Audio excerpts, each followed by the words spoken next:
This is Health Broadcasting Service HBS Radios, your global pioneers in specialist radio broadcasting, bringing you everything to enhance your health and well-being. Health is your human right.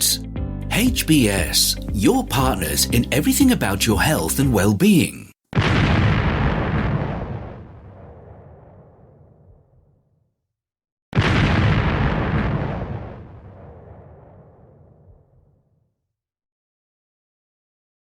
The HBS Daily News Dose coming to you from the Health Broadcasting Service HBS Radio Live Channel, UK. US elections may thwart Democratic effort to cap insulin cost.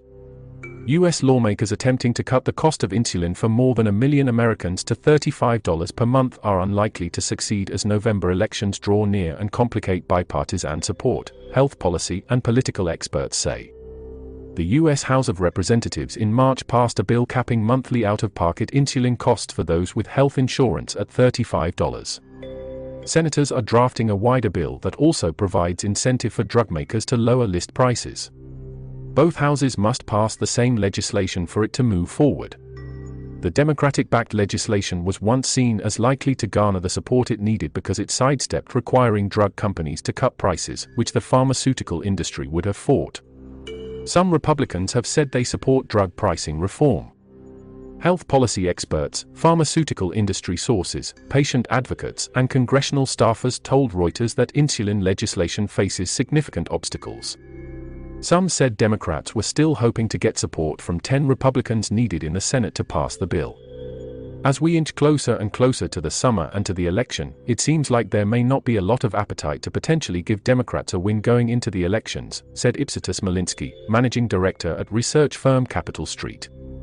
Around 8.4 million of the 37 million people in the United States with diabetes use insulin, according to the American Diabetes Association. About 1 in 5 insured Americans pay more than $35 per month for the treatment, while the rest pay about $23 per month, according to a 2021 report on drug prices by health information company IQVIA. Monthly out-of-pocket costs for insulin are already capped by 20 states and the District of Columbia.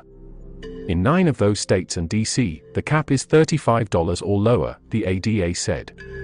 The bill would help the estimated 1.7 million people who have private insurance or Medicare coverage and pay more than $35 a month for insulin because of their location, the design of their insurance plan, or the specific insulin they need. Laura Marston, co-founder of advocacy group The Insulin Initiative, said the bill would only have lowered the co-pays for about 20% of diabetes patients, and that her organization will continue to battle for lower list prices. From my perspective, it's not a setback in our fight to cap the price, not just the copay, of insulin for all, she said. About 17% of insulin users ages 18 to 64, or some 5 million to 6 million people, were uninsured or had a gap in coverage, according to a 2020 Commonwealth Fund study. 2/3 of that group paid the full price, an average of $900 a month, for the life-sustaining medicine. That has left many people rationing or skipping insulin doses, endangering their health. From R versus a HIP. PHIMA, the pharmaceutical industry trade group, has not taken a position on the legislation. Executives at 2 insulin makers said they support copay caps. 3 companies, Sanofi SA, Eli Lilly & Co., and Novo Nordisk make up 90% of the market for insulin, which was invented in the 1920s.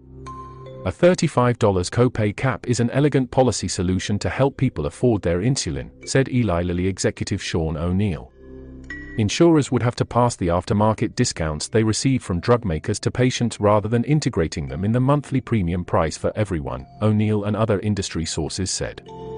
A HIP, the health insurance industry's largest trade group, said capping the copays would result in a cost shift that would result in higher insurance premiums. CVS Health Corp., Senior Corp., and United Health Group Inc. are among the largest managers of pharmacy and health insurance benefits. The nonpartisan Congressional Budget Office (CBO) has estimated that setting that $35 copay would cost the U.S. government $20 billion over 10 years as premiums in government-sponsored Obamacare, Medicare, and Medicaid plans rise. Higher private insurance premiums also would lead to lower wages and therefore lower tax revenue, the CBO said. Feel free to connect with us on our Facebook platform at Health Broadcast and our website at www.healthbroadcastingservice.com.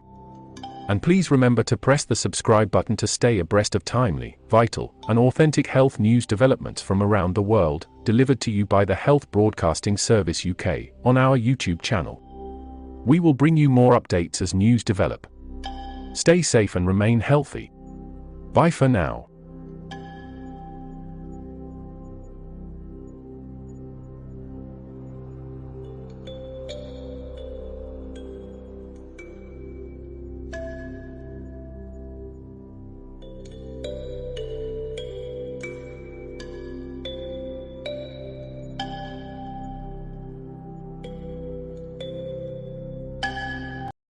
You've been watching the Health Broadcasting Service YouTube channel, your channel of excellence and distinction. Pioneering specialist radio broadcasting, giving you the best experience. Subscribe to our channel.